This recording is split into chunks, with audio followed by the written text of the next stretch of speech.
So in the previous class we had discussed about the changes in the states of matter, and we had discussed about the freezing process, that is on cooling when matter changes from liquid to solid state. Melting is when on heating matter changes from solid state to liquid state, that is called melting.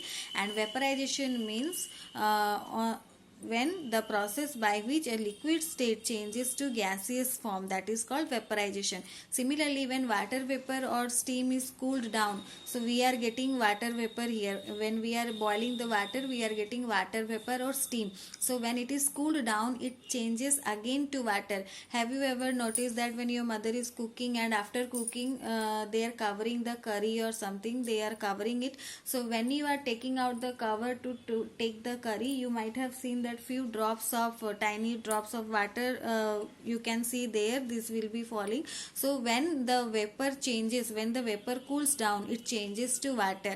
When the water vapor cools down, it changes to water. So on cooling, matter changes from gaseous state to liquid state, that is called condensation. Condensation means matter changes from gaseous state to liquid state.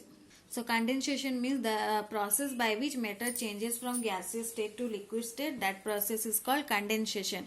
Then we have seen that some solid changes into liquid and then into gases. So there are some solids that directly change from solid to gaseous state. So now we had discussed that first of all the solid is changing to liquid, then liquid is changing to gases. But some solid substances are there, they directly changes from solid state to gaseous state. That process is called sublimation. That process is called sublimation. Like you have seen at your home, naphthalene bowls are kept with the clothes, with the woolen clothes. The naphthalene bowls are kept.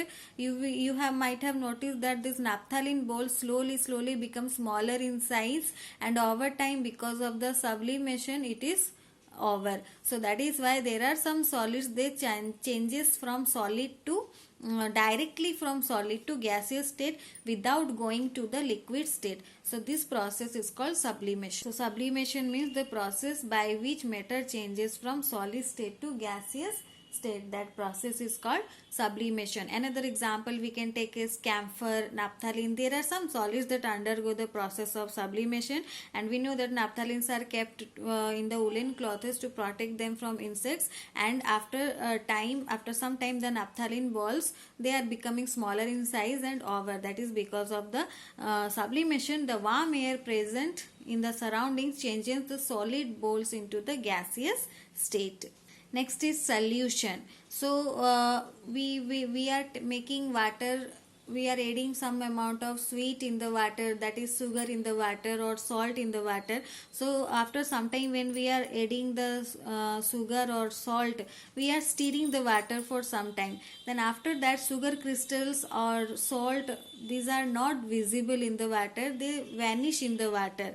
So that means they forms the solution in the water. So I had already told you the molecular arrangement of liquids, they are loosely packed and they have space in between them. So when we add sugar, when we mix sugar here, the sugar particles also come and take the space in between the molecules, because there is enough spaces are there among the molecules of water. So on stirring the water, sugar gets completely dissolved in water. Sugar gets completely dissolved in water. It appears that sugar has vanished in the water. The molecules of sugar are present in the spaces between the molecules of water, but it appears that the sugar has vanished because it is completely dissolved in the water. So this is the only reason that there is no increase in the level of water in glass when sugar is completely dissolved in the water.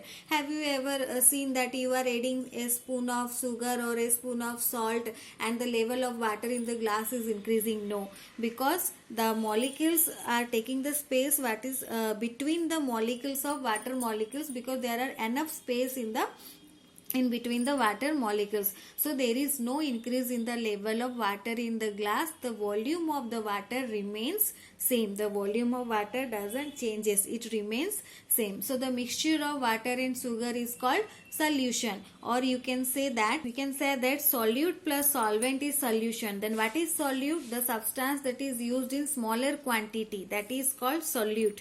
The substance that is used in smaller quantity, that is called solute. Like when we are adding sugar, we are adding sugar in a small quantity in one glass of water. So here sugar is the solute, for example. Or you can take salt is the solute. Solute means the substance that is used in smaller quantity. Solvent means the substance which is present in more quantity, like water. We are adding sugar in the water, so water is more in quantity. So here our solvent is water, and after mixing we are getting the solution, sugar water solution. So we can say that solute plus solvent equal to solution.